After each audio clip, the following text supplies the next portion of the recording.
उत्सव कथाएँ चैनल में आपका खूब खूब स्वागत है।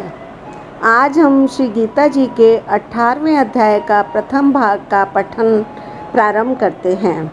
अर्जुन बोले, हे महाबाहो, हे अंतर्यामिन, हे वासुदेव, मैं संन्यास और त्याग के तत्व को पृथक पृथक जानना चाहता हूँ। श्री भगवान बोले, कितने ही पंडित जन तो कर्मों के त्याग को संन्यास समझते हैं तथा दूसरे विचार कुशल पुरुष सब कर्मों के फल के त्याग को त्याग कहते हैं।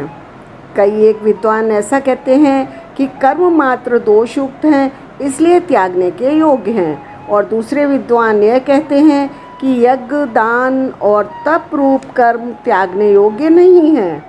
हे पुरुष श्रेष्ठ अर्जुन, संन्यास और त्याग, इन दोनों में से पहले त्याग के विषय में तू मेरा निश्चय सुन, क्योंकि त्याग सात्विक, राजस और तामस भेद से 3 प्रकार का कहा गया है।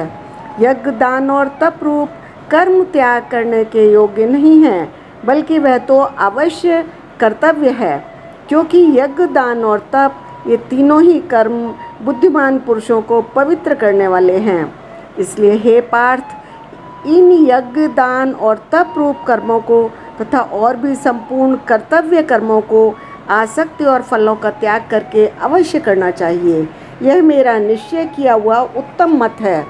निषिद्ध और काम्य कर्मों का तो स्वरूप से त्याग करना उचित ही है, परंतु नियत कर्म का स्वरूप से त्याग करना उचित नहीं है।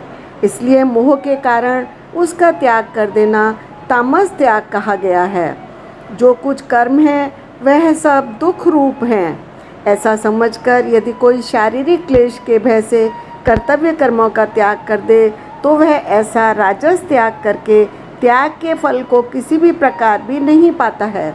हे अर्जुन, जो शास्त्र विहित कर्म करना कर्तव्य है, इसी भाव से आसक्ति और फल का त्याग करके किया जाता है, वही सात्विक त्याग माना गया है।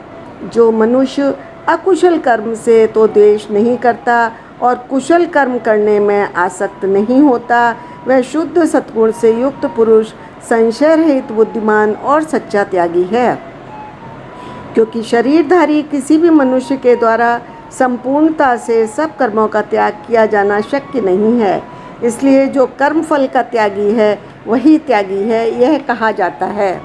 कर्म फल का त्याग न करने वाले मनुष्य के कर्मों का तो अच्छा बुरा मिला हुआ ऐसे 3 प्रकार का फल मरने के पश्चात अवश्य होता है, किंतु कर्म फल का त्याग कर देने वाले मनुष्य के कर्मों का फल किसी भी काल में नहीं होता। हे महाबाहो, संपूर्ण कर्मों की सिद्धि के ये 5 हेतु कर्मों का अंत करने के लिए उपाय बतलाने वाले सांख्य शास्त्र में कहे गए हैं, उनको तू मुझसे भली भांति जान। इस विषय में अर्थात कर्मों की सिद्धि में अधिष्ठान और कर्ता तथा भिन्न भिन्न प्रकार के कारण एवं नाना प्रकार की अलग अलग चेष्टाएं, और वैसे ही 5वां हेतु दैव। मनुष्य मन, वाणी और शरीर से शास्त्रानुकूल अथवा विपरीत जो भी कुछ कर्म करता है, उसके ये 5 कारण हैं। परंतु ऐसा होने पर भी जो मनुष्य अशुद्ध बुद्धि होने के कारण उस विषय में यानी कर्मों के होने में केवल शुद्ध स्वरूप आत्मा को कर्ता समझता है, वह मलिन बुद्धि वाला अज्ञानी यथार्थ नहीं समझता। जिस पुरुष के अंतःकरण में मैं करता हूँ ऐसा भाव नहीं है तथा जिसकी बुद्धि सांसारिक पदार्थों में और कर्मों में लिपायमान नहीं होती, वह पुरुष इन सब लोगों को मार कर भी वास्तव में न तो मारता है न पाप से बनता है। ज्ञाता, ज्ञान और ज्ञेय ये 3 प्रकार की कर्म प्रेरणा हैं, और कर्ता, करण और क्रिया ये 3 प्रकार के कर्म संग्रह हैं।